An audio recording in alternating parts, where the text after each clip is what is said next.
사하라 사막 밑에 감춰진 초대형 수로망의 비밀. 다큐멘터리 스크립트 파트 1. 위성이 포착한 충격적 발견. 2024년 2월 유럽 우주청의 센티넬 이 위성이 사하라 사막을 촬영하던 중 놀라운 것을 발견했습니다.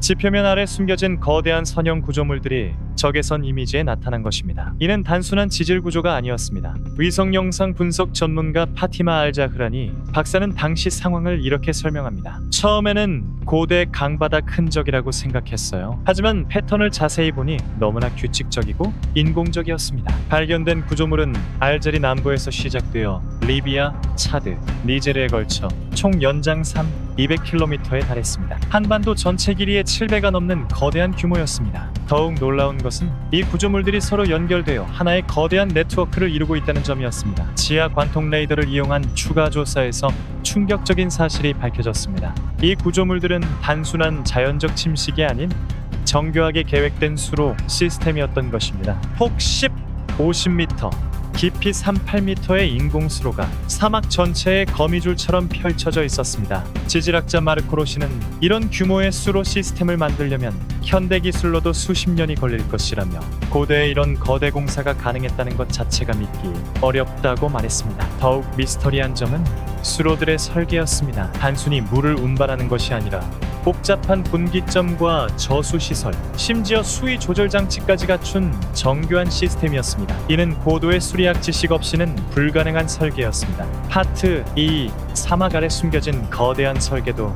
2024년 5월 국제연구팀이 사하라 현지 조사에 나섰습니다. 최첨단 지하 투시 레이더와 자기 탐지 장비를 동원한 정밀 조사가 시작되었습니다. 그 결과는 모든 예상을 뛰어넘었습니다. 수로망은 단순한 1차원적 구조가 아니었습니다. 3층 구조로 이루어진 복합 시스템이었던 것입니다. 가장 위층은 주급수로, 중간층은 분배수로, 최하층은 배수로 역할을 했습니다.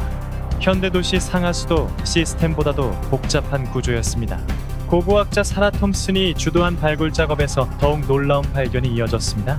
수로 벽면은 정교하게 가공된 석재로 축조되어 있었고 접합 부분에는 특수한 방수 물질이 사용되어 있었습니다. 이 방수 기술은 현재 우리가 사용하는 것과 거의 동일한 수준입니다. 건설공학자 하산 이브라임의 증언입니다. 수천 년 전에 이런 기술이 존재했다는 것이 놀랍습니다. 탄소연대 측정 결과 수로 시스템의 건설 시기는 기원전 8000년에서 5000년 사이로 추정되었습니다. 이는 이집트 피라미드보다 3000년 이상 앞선 시기입니다. 당시 사하라는 현재와 달리 푸르른 사바나 지역이었습니다. 더욱 흥미로운 것은 수로들의 배치 패턴이었습니다. 위성에서 내려다보면 마치 거대한 나무 형태를 이루고 있었습니다.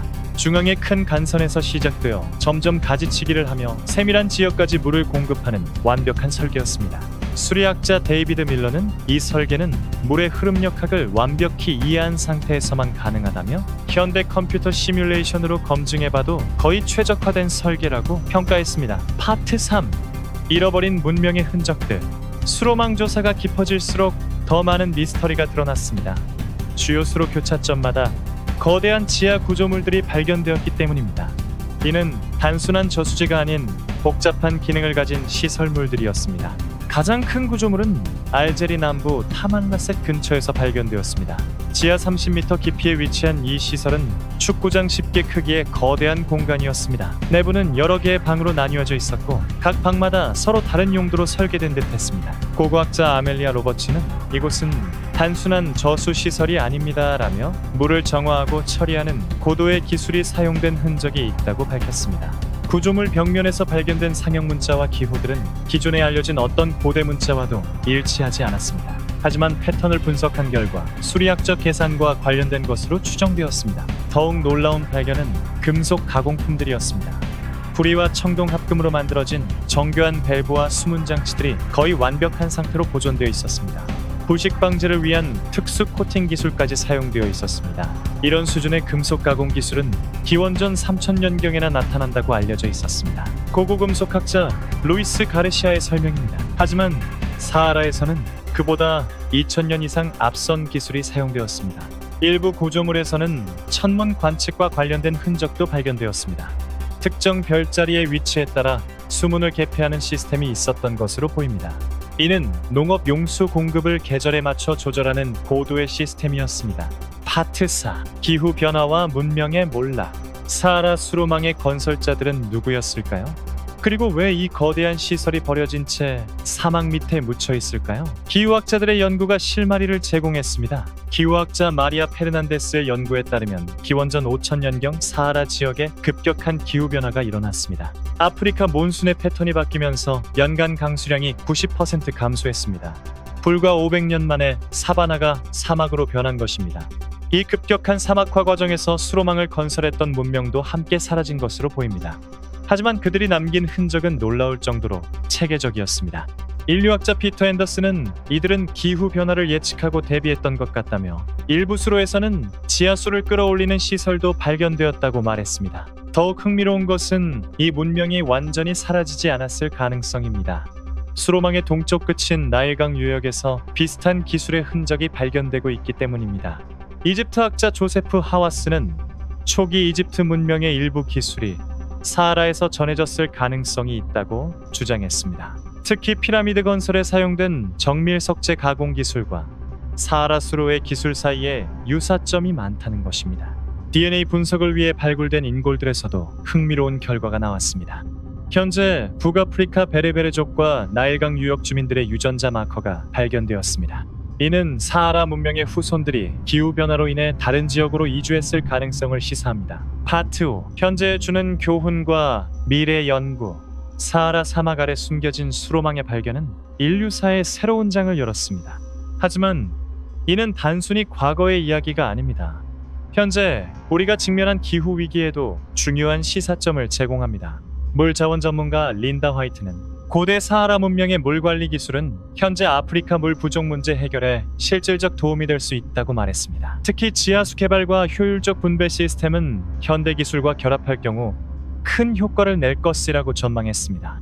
실제로 일부 지역에서는 고대 수로를 복원하여 사용하는 프로젝트가 시작되었습니다. 알제리 정부는 2025년부터 사하라 수로망을 부분적으로 복원하여 사막 농업에 활용할 계획을 발표했습니다. 고고학적 관점에서도 연구는 계속됩니다. 현재까지 발견된 것은 전체 수로망의 30%에 불과합니다. 앞으로 더 많은 구조물과 유물들이 발견될 것으로 예상됩니다. 특히 주목받는 것은 수로망 중앙부에 위치한 대중앙 허브입니다.